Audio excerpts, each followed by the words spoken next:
Hello, everyone. Welcome to Mindset Monday.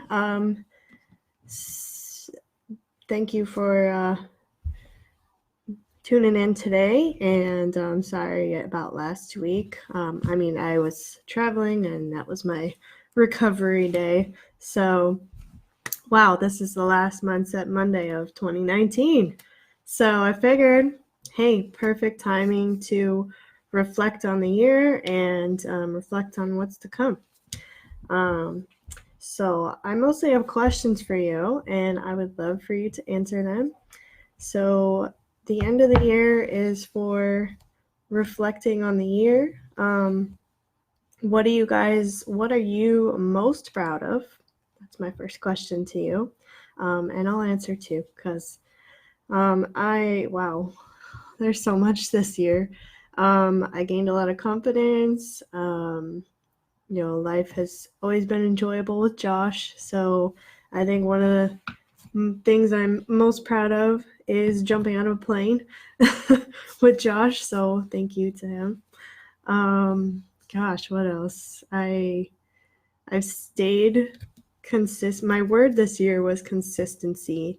And although it still needs work in some areas, I can say that I've stayed consistent with my health, consistent with some new habits.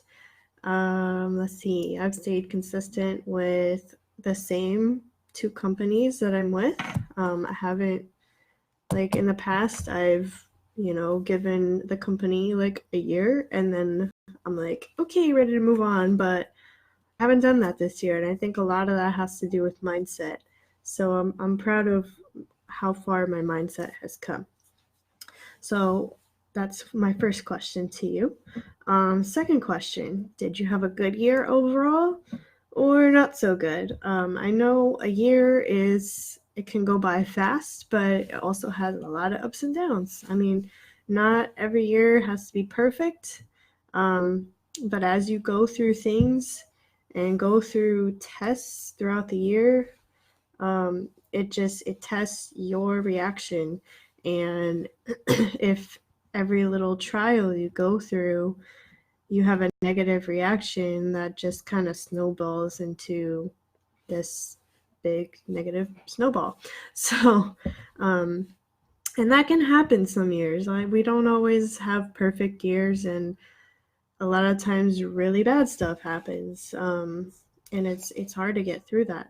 But anyway, but a lot of sometimes really good stuff happens, and that's what keeps us going. So, and even if it wasn't a good year overall, I know some people have had a tough few months. Even this month, like the end of the year was really tough for them. They lost a loved one, or that's always the hardest thing to go through, honestly. But at least going into the new year, it's a time of reflection and a time to refresh your mindset, and a time to be grateful for what you have, and a time to continue on. Because I think those of us that have lost loved ones, especially towards the end of the year during the holidays, they would want us to, keep going. So anyway, was your year, was it an up and down kind of year, or what do you want to see different next year? Whether it's right on the first, or you're going to give yourself some time to heal from anything that may have happened towards the end of the year and then kick up that momentum, or are you going to go in, give it your all? What are the goals you're going to set for yourself and achieve? Set them now. It's the end of the year. Set them now. Get ready. It's time. So it's time to refresh. So, like I said, New Year's are for refreshed mindset, not carrying over the past with us. But I know if it's a lost loved one, that's kind of hard to, you're not supposed to let go of that. But things like small things. If there were a lot of small things that added up throughout the year, it's time to set them aside, get through them, and start the new year fresh. So the end of the year is, like I said, is a time of reflection and goal setting. So what are your goals for this new year? Real goals, not just things you want or things you need. What actions, what goals are you going to take? What goals are you going to make and actually take action towards? And a lot of the times January comes and we make huge goals, and then the month goes by and you're like, bleh, it's too much. So set small goals, take a step at a time.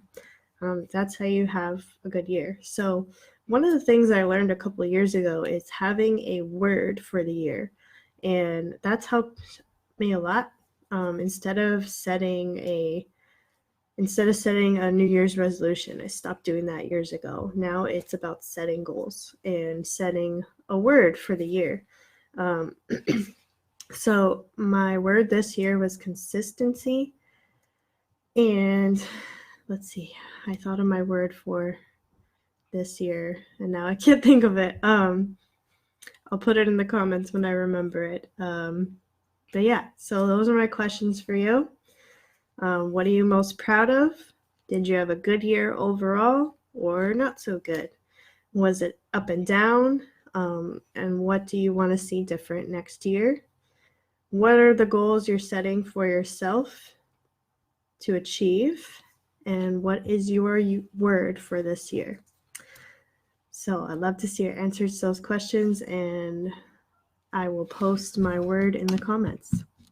So thank you for watching, and Happy New Year, everybody. I hope you all have a great 2020, and it's going to be an amazing year. My wedding's coming up, and our wedding, and a lot of things. I'm turning 30 next year, so it's a big year. And we're gonna, pay off debt and lots of goals. So all realistic. So I will see you all next year. Happy New Year!